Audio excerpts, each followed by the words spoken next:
Hello and welcome to another episode of Ross on Cars. I'm Ross Furlong and this is a Ferrari 488 GTB.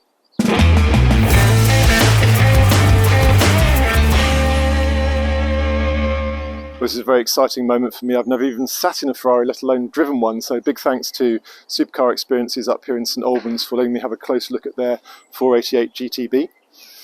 Now this 488 GTB was kind of a moment, if you like, in Ferrari history. The first time they put a turbocharged F40 notwithstanding into their V8 mid-engine car. The lineage of this, the bloodline, goes all the way back to 1975 and the 308 and goes through the 328, 348, 360, 355, 430 and the 458 that came before this, which is the Italia, the Pininfarina design car, very well regarded, naturally aspirated V8. So when this car came out with a turbocharger in it, people were going, what's this all going to be about? Is this going to work?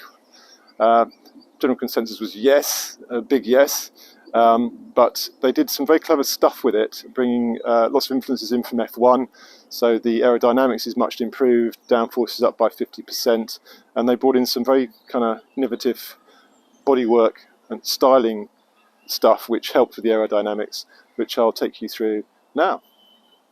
So the 488 had a new front splitter with a central column which sent air underneath the car, reducing the downforce. It also has two large air intakes here at the front for the radiators that sit behind it. And just on the front here you can see these massive carbon ceramic disc brakes. These were taken from the LaFerrari, or adapted from the LaFerrari, so it had great stopping power. Aerodynamics of this car go even to the door handles here, or the shark fins as they're known, which send air into these rear intakes, which were sort of a nod in themselves to the 308, had that kind of look about them. And very clever, these things. They've split into two things, and they do three different functions. You've got air going into the back of the car here for downforce.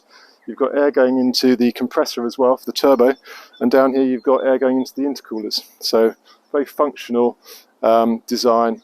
In fact, it won an award, this car, by I think the Red Dot Award for product design in 2016 for its kind of beauty and sort of functionality, if you like. So this is a rather beautiful rear end of this Ferrari. You can see in the 488 they added this sort of large diffuser here at the bottom, which again is all about that downforce, to increase the downforce by 50%, contributes towards that. There's air coming out of these sort of holes here, because spoilers not allowed on an elegant Ferrari like this. They moved the exhaust slightly further apart and slightly higher than they did on the 458. And of course you've got that beautiful look into the engine bay as always, with the engine sitting slightly lower, I think, than it did on the 458, but yeah, lovely thing to look at. Right, well, here I am sitting in a Ferrari. Wow, this is like I said, it's my first ever time really behind the wheel of a Ferrari, and I'm surprised how spacious it is. I was kind of worried that, you know, at my height it might be a bit of a cramped kind of environment, but not at all. It's got plenty of room. It's as much room as I have in the front seat of my Vanquish. Obviously there's no seats behind, just a sort of a window into a lovely engine bay there, which is cool in itself. I've never seen that before, actually see the engine. Yeah, driving position is great. Really big, wide windscreen. Visibility out the back, probably not quite as good, but really you want to be focusing on what you're doing going that way, I guess, when you're going so fast. It has this sort of F1 inspired style steering wheel with quite a lot of functions on it, which I understand can be a bit off-putting to start with, but once you get used to it, it becomes very intuitive. It hasn't moved on much apparently from the 458 in terms of style of interior, but it does feel kind of quality in here. It feels like a very, very nice place to sit. And I think really the main thing now to do is to take it for a drive. See if I can turn it on.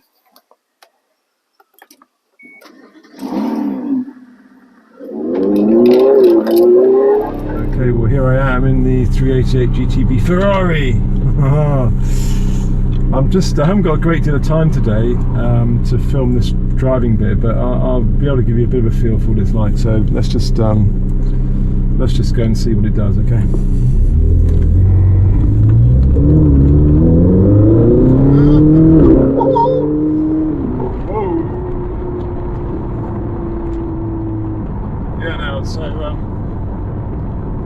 The first thing you realise about this car when you start driving it apart from the very wide sort of view, I mean, it's like sitting at a window in a house or something, an incredibly large window. It's just how fast it is. It's kind of, what can I tell you? I feel like I'm going to warp time in this thing. It's just spectacularly fast. I very much doubt I'm going to be able to do anything with it, really, you know, along these roads around St Albans. But you feel very low to the ground, and you do feel like you're in a kind of a racer. It feels like a. And this is a GTB Berlinetta, GT Berlinetta, so a sort of Grand Tourer in the Ferrari style. But my word, it's a little different to some of the other Grand Tourers I've driven. I mean, it's not uncomfortable. It feels there's a quite a supple ride to it. It stops so quickly as well with those big brakes. But yeah, you kind of feel like there's limitless power behind you that's just gonna throw you to the horizon. Well, of course it does. It's got 661 brake horsepower. The car weighs less than 1,500 kgs, and the torque, I think it's something like 560 foot-pounds of torque. It's incredibly powerful. So the turbo involved, Ferrari did some very clever stuff with torque map vectoring, which means that you don't get all the torque all the time, and they just sort of factor it in for the top end. So it's all very clever stuff, and the turbo dimension of it, which gives it all this incredible power. There's no lag. It just doesn't feel like there's any sort of lag or anything.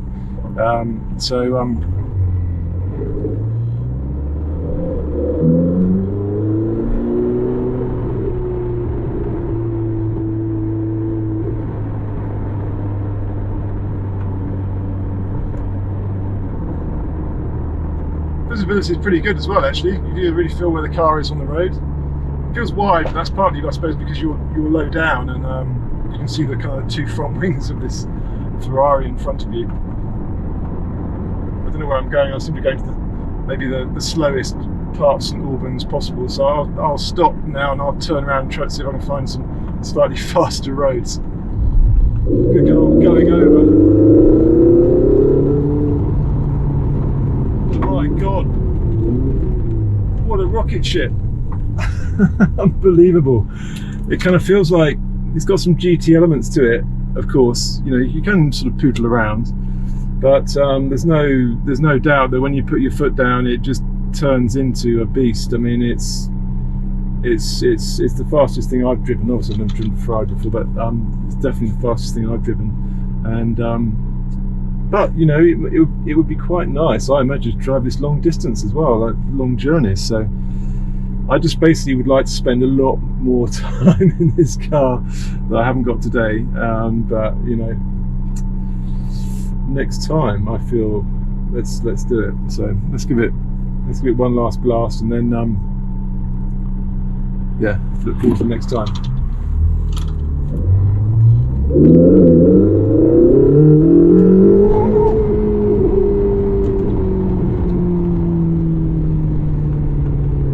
I should mention that the sort of red lights come on the steering wheel when you need to change gear.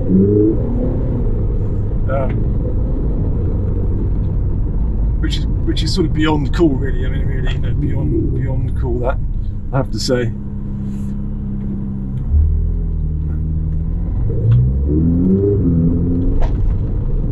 Generally, I'm getting a good reaction from other motorists and people around.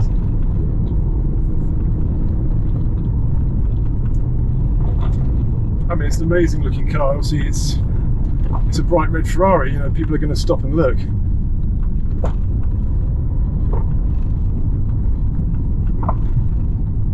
I think the key is maybe just exceptional road manners. Right, well, give it back now. Never mind, eh? Next time.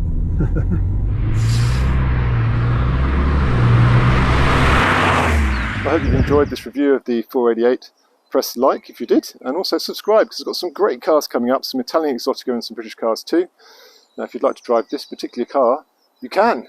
Just contact Nick at supercarexperiences.com. I'll leave some contact details at the end of this video. I've been Ross on Cars. See you next time.